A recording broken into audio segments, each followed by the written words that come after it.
Optiven is an old company. We are now celebrating our 15 years. But when we started, we were not doing real estate. We started with the supply of stationaries. But when I resigned from my UN job and I joined the company in full-time basis, we started doing real estate, and we decided that real estate is so huge, so you cannot do everything.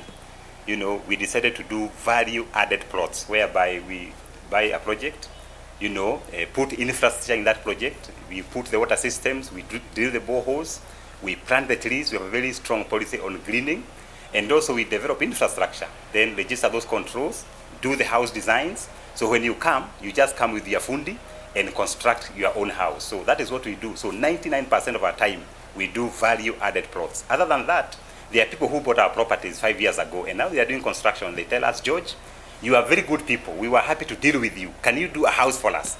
So what we are doing now is to build houses for those clients that bought properties from us. And they are happy with us because as Optiven, we are guided by core values of professionalism, innovation, honesty, and good customer service. So of course, when we started, we were baptized by fire because we bought a property. It was not a clean property. So we lost about 5 million. So for 1 year, it was a year of depression. We were depressed.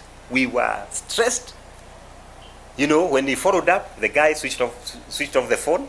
They closed the office, and they were nowhere to be found. Today, 6 years, I've never found them, those guys. And remember, this money was my all savings when I was working for World Vision, I was working for UN, I was working for Lutheran at Kakuma refugee camp. So all my savings went, and life was very difficult. At one point, I said, I think, George, now you better go to work. So I started now doing applications. So one of the applications I did is to become a lecturer at Desa University, where I lectured for 1 year.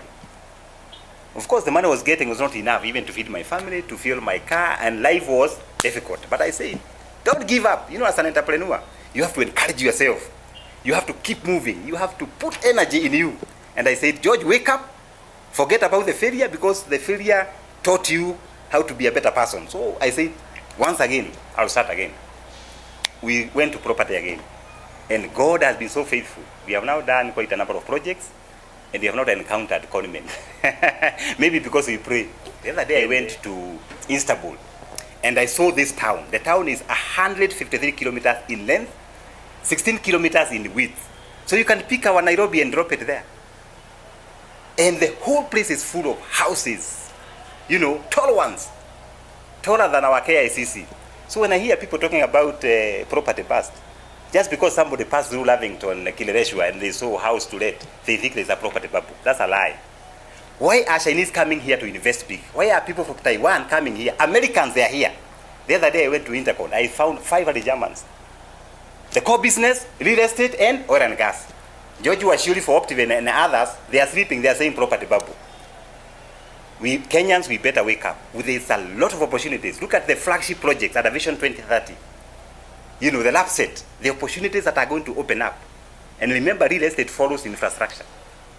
Once the government implement these flagship projects, the lab set, the expansion of Kenya ports, you know, the Konza city, let me tell you, we have a lot to do in real estate. So those out there saying that there's a bust, wait for it. You'll wait for 200 years.